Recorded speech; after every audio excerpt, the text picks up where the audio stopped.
नमस्कार दोस्तों, मैं शायद इस तरह कभी कोई वीडियो हरगिज नहीं बनाता, ना ही इस तरह आपके सामने आकर मैं बात करता। लेकिन क्या है कि लोग हम हिंदुओं की हमारी अच्छाई को, हमारी उदारता को, हमारी सहनशीलता को हमारी कमजोरी ना समझें। इसलिए आज मैं आपके सामने आकर आप लोगों से कुछ बात करने वाला हूं। हाल ही में जो ये किसान आंदोलन चल रहा है पंजाब, हरियाणा और यूपी के बॉर्डर पर, उस किसान आंदोलन के मंच पर योगराज ने आकर हम हिंदुओं के बारे में बहुत सारे अपशब्द कहे, अश्लील भरे अल्फाज इस्तेमाल किए। उसने ये कहा कि हम जो हिंदू हैं वो ट्रेटर्स हैं, हम हिंदुओं की कौम ट्रेटरों की कौम है, बुजदिलों की कौम है, और ही हेट्स हिंदूज। और उसने ये भी कहा कि ये हिंदू औरतें थीं, ये दो टके में अहमद शाह अब्दाली के समय पे बिका करती थीं, और हम सिख उन औरतों को बचाया करते थे।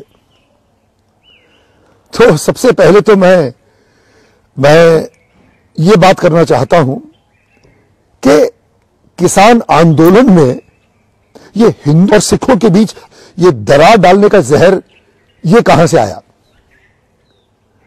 और मैं योगराज से ये पूछना चाहता हूं कि क्या सिर्फ पंजाब में ही किसान हैं?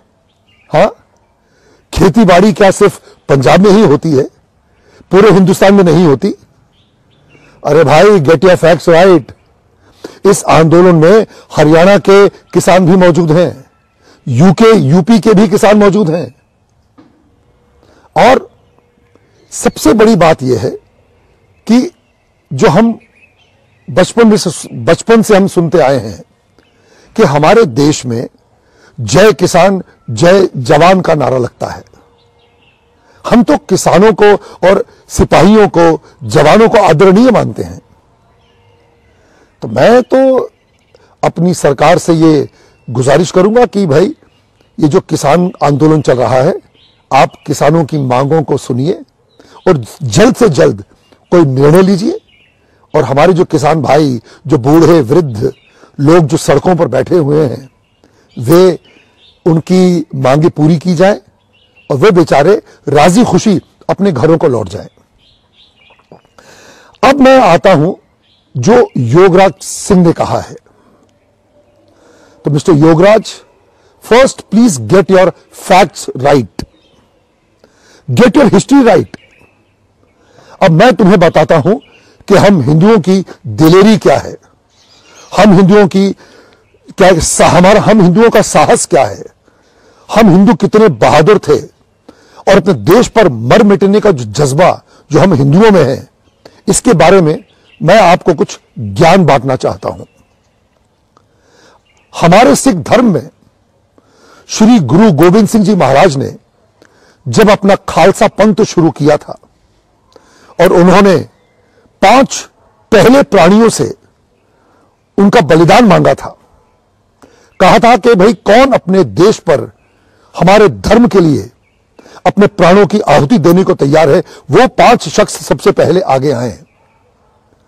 तो जो सबसे पहला बंदा खड़ा होकर आगे आया था, उसका नाम था भाई दयाराम। वो लाहौर से था, वो कोई और नहीं, वो हिंदू था। उसने सबसे पहले अपने प्राणों का त्याग करने के लिए वो गुरु गोविंद सिंह जी की एक आवाज पर खड़ा हुआ, और वो पहला पंज प्यारा बना।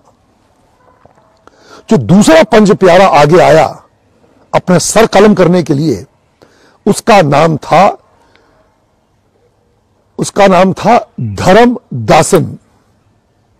वो भी एक हिंदू था, वो हस्तिनापुर मेरठ से था। और जो तीसरा जो पंज प्यारा आगे आया, उसका नाम था हिम्मत राय। ये उड़ीसा से था, पुरी से था, ये भी एक हिंदू था।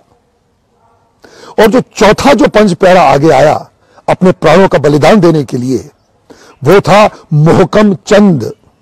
वो हिंदू द्वारका गुजरात से था, और जो पांचवा पंज प्यारा जो आगे आया वो था साहेब चंद, वो बिदर कर्नाटका से था, वो भी एक हिंदू था। And for your kind information, जो पहला पंज प्यारा था भाई दयाराम, वो भंगानी के युद्ध में गुरु गोविंद सिंह जी के लिए लड़ते हुए शहीद हुआ था, और जो दूसरा पंज प्यारा था वो नांदेड़ के युद्ध में गुरु गोविंद सिंह जी महाराज के लिए उसने प्राणों की उसने आहुति दी थी। और जो तीसरा, चौथा और पांचवा पंज प्यारा था, ये चमकौर के युद्ध में गुरु गोविंद सिंह जी की खातिर, उनकी जान बचाने की खातिर उनके दो पुत्रों के साथ शहादत उन्होंने प्राप्त की थी। कहने का मतलब यह है कि तुम कह क्या रहे हो कि हिंदू कावर्ड्स हैं, हिंदू ट्रेटर्स हैं। ये पांच प्यारे थे, पंज प्यारे, जिन्होंने गुरु गोविंद सिंह जी महाराज को छठा खालसा बनाया था। सो कभी भी हिंदुओं की दिलेरी, उनके साहस, उनके आत्मविश्वास पर कभी सवाल मत उठाना। कहने का मतलब यह है कि गुरु महाराज के जो पंज प्यारे थे वे पांचों हिंदू थे, दलेर थे, साहसी थे, और वे गुरु महाराज की आज्ञा पर अपने प्राणों को न्यौछावर करने के लिए तैयार हुए थे। इसलिए कभी हिंदुओं की बहादुरी, उनकी सहनशीलता, उनके आत्म बलिदान पर कभी सवाल मत उठाना। अब आता हूं मैं बंदा बहादुर पर। बंदा बहादुर, जिसने गुरु महाराज के दो साहबजादों की मौत का बदला लिया था। वो बंदा बहादुर कौन था? वो बंदा बहादुर था हिंदू ब्राह्मण, कश्मीरी पंडित। उसका असली नाम था लक्ष्मण दास। वो एक बैरागी था, एक तपस्वी था, जो अपने मोक्ष की प्राप्ति के लिए, ईश्वर की प्राप्ति के लिए संसार को त्याग चुका था। वो जंगलों में बैठकर बस पूजा पाठ करता था। जब उसकी गुरु गोविंद सिंह जी महाराज से भेंट हुई, और जब गुरु गोविंद सिंह जी महाराज ने उससे कहा कि आप अपने मोक्ष की प्राप्ति में लगे हुए हैं, लेकिन हमारा जो पूरा जो हिंदू समाज है, जो पीड़ित है, जो मुगलों के अत्याचार से त्रस्त है, उनका क्या, उनके उद्धार का क्या? तो स्वामी लक्ष्मणदास, उन्होंने अपना संन्यास त्यागा और वे गुरु महाराज के बंदा बने। और उसके बाद जो उन्होंने मुगलों का हाल किया, जो पूरे पंजाब में उन्होंने लड़ते लड़ते वो सरहंद पहुंचे, और गुरु महाराज के दो साहबजादे फतेह सिंह और जोरावर सिंह, जिन्हें दीवारों में जिंदा चुनवा दिया गया था, उनके मौत का उन्होंने बदला लिया। सरहंद की उन्होंने ईंट से ईंट बजा दी। वो कौन थे?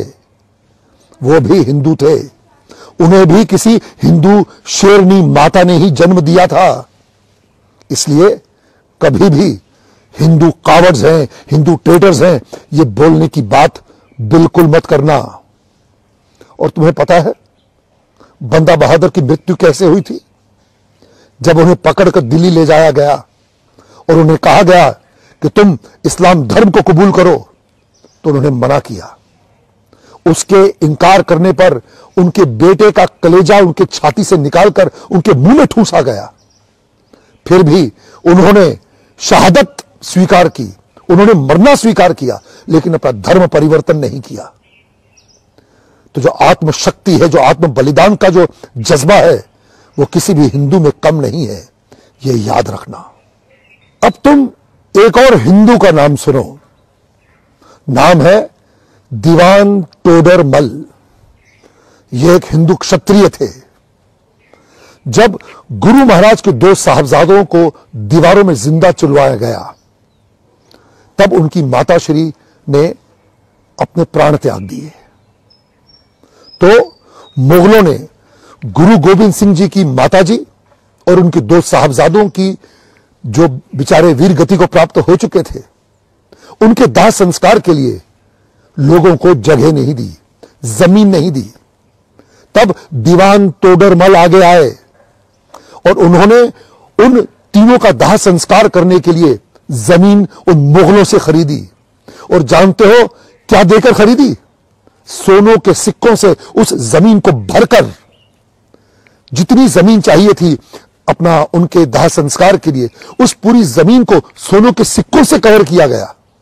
उतने सोने के सिक्के उन मुगलों को देकर उन्होंने वो जमीन खरीदी और तब जाके गुरु गोविंद सिंह जी महाराज की माता जी और उनके 2 साहबजादों का दाह संस्कार हो सका, उनका अंतिम संस्कार हो सका। तो वो दीवान तोडरमल कौन था? वो भी एक साहसी वीर महापुरुष हिंदू था। अब मैं आपको एक और चीज बताना चाहता हूं, बिकॉज तुम्हारी हिस्ट्री शायद बहुत ही कमजोर है। अब मैं आता हूं गुरु तेग बहादुर जी पर। जब कुछ कश्मीरी पंडित, कश्मीरी ब्राह्मण गुरु तेग बहादुर जी के पास पहुंचे और उनसे उन्होंने कहा कि कृपया आप हमारी मदद करें, ये मुगल हम पर बहुत अत्याचार कर रहे हैं, हम पर जजिया टैक्स लगा रहे हैं। तो जब गुरु गोविंद सिंह जी महाराज जब छोटे थे, उन्होंने अपने पिताजी से कहा कि सबसे इस कुर्बानी के लिए आपसे योग्य पुरुष और कौन होगा, तो कृपया आप जाइए और इनकी मदद करिए। तब गुरु तेग बहादुर जी दिल्ली पहुंचे थे और उनका सर उन मुगलों ने उनका सर धड़ से अलग कर दिया था। हम गुरु तेग बहादुर जी की शहादत को शत शत नमन करते हैं। हम हर हिंदू, हर भारतवासी उनका ऋणी है। लेकिन मैं मिस्टर योगराज तुम्हें यह बताना चाहता हूं कि गुरु तेग बहादुर जी के साथ उनके 3 सेवादार जो उनके साथ गए थे, भाई मतीदास, भाई सतीदास और भाई दयाला, ये तीनों कौन थे? ये तीनों भी हिंदू थे। भाई मतीदास और भाई सतीदास हिंदू ब्राह्मण थे और भाई दयाला हिंदू क्षत्रिय थे। और गुरु तेग बहादुर जी की शहादत से पहले, उनका सर कलम करने से पहले, ये तीनों शहीद हुए थे। भाई मतीदास जी को उनकी जो बॉडी थी आरे से 2 भागों में काटी गई थी, उनको जिंदा काटा गया था। भाई सतीदास जी को रुई में लपेटकर तेल में डुबोकर जिंदा जलाया गया था और भाई दयाला को उबलते पानी में डालकर उन्हें उबालकर जिंदा मारा गया। तो इनकी शहादत, इनकी जिंदा दिली, इनका साहस, इनका पुरुषत्व, इनका पौरुष, उस पर सवाल कभी मत उठाना। ये ऐसे बहादुर थे। आप सोचो, क्या वो सिंघनिया, वो माता हुई, जो वीर माता थी, जिन्होंने ऐसे वीर महापुरुषों को जन्म दिया। तो कभी भी हमारी हिंदू माताओं को गाली मत देना। किसी हिंदू औरत को गाली देने का मतलब है कि तुम उन 5 प्यारों की माताओं को गाली दे रहे, उनकी माताओं को तुम गाली दे रहे हो। तुम दीवान टोडरमल की मां को गाली दे रहे हो। तुम बंदा बहादुर स्वामी लक्ष्मण दास की माता को गाली दे रहे हो। तुम भाई मतीदास, भाई सतीदास और भाई दयाला की माता को गाली दे रहे हो।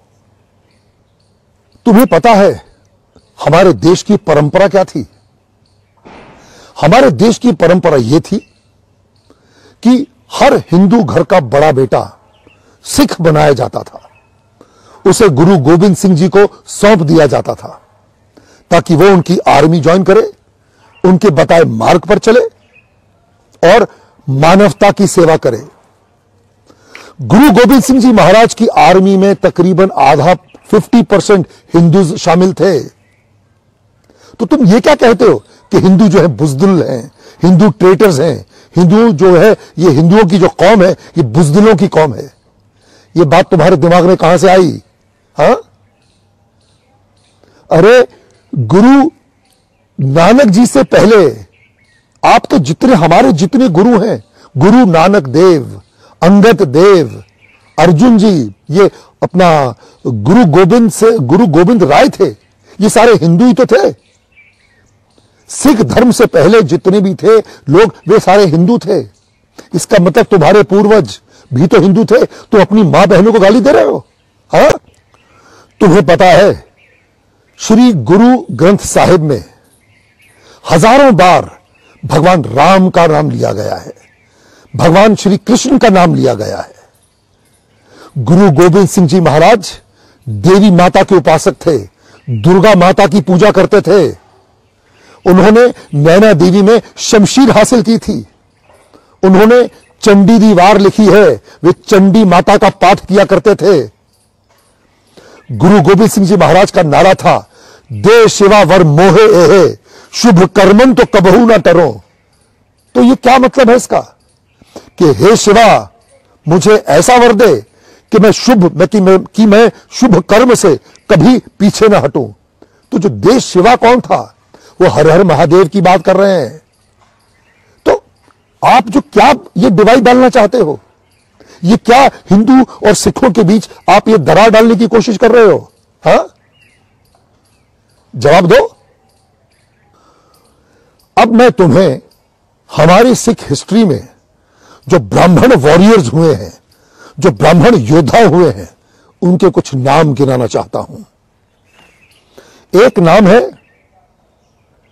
खालसा पंथ के जो जनरल हुए हैं, जो खालसा पंथ के जो वीर योद्धा जो जनरल थे, उनका नाम था पंडित सिंघा सिंह पुरोहित। दूसरा नाम है पंडित कृपा दत्त जी, ब्राह्मण थे, दत्त। हाथ में भाला, पीठ पे फरसा और कमर कस में शमशीर, यह था उनका जलवा। और तीसरे एक और नाम है पंडित कीरत जी। ये जो सारे मैं नाम ले रहा हूं, ये सिख योद्धा हुए हैं, ये गुरु महाराज की आर्मी की उनकी फौज में थे। और एक मैं पंडित बाबा परागा दास जी का नाम लेना चाहता हूं। बाबा परागा दास जी ये 100 वर्ष के ऊपर के थे और ऐसे ज्वलंत योद्धा थे कि लोग उन्हें भीष्म पितामह मानते थे अपनी आर्मी का। इसलिए कभी भी हिंदुओं के शौर्य पर, उनके साहस पर, उनकी दिलेरी पर, उनकी बहादुरी पर सवाल मत उठाना, समझे? मेरा दिल बहुत दुखता है जब मुझे वो मंजर याद आता है 2019 में पाकिस्तान में, जहां पर गुरु नानक देव जी का जो गुरुद्वारा है ननकाना साहिब, वहां के ग्रंथी की बेटी को उठाकर वहां के आतंकवादी ले गए, उसका रेप किया, उसे जबरन मुसलमानी बनाया गया। अरे आवाज उठानी है तो उसके खिलाफ उठाओ, चलो उसके खिलाफ आवाज उठाओ। मैं एक कट्टर हिंदू तुम्हारे साथ खड़ा होऊंगा, हिंदुस्तान का हर भारतवासी तुम्हारे साथ खड़ा होगा उस जंग में। हमें वहां के सिखों का सोचना है कि जो हमारी मां बहनों के साथ जो अत्याचार होता है वो ना हो। कुछ करना है तो वहां पे जो हमारी माताओं को, हमारी बहनों को, उनकी जो इज्जत लूटी जा रही है, हमें उसके खिलाफ जंग लड़नी चाहिए। मिस्टर योगराज, हम सब तुम्हारे साथ, क्या हर भारतवासी खड़ा रहेगा, लेकिन हमारे देश की किसी भी माता को, किसी बहन को गाली मत देना। जय भारत, भारत माता की जय, सनातन धर्म की जय, हिंदू धर्म की जय, सिख धर्म की जय। जो बोले सो निहाल, सत श्री अकाल, हर हर महादेव, जय श्री राम।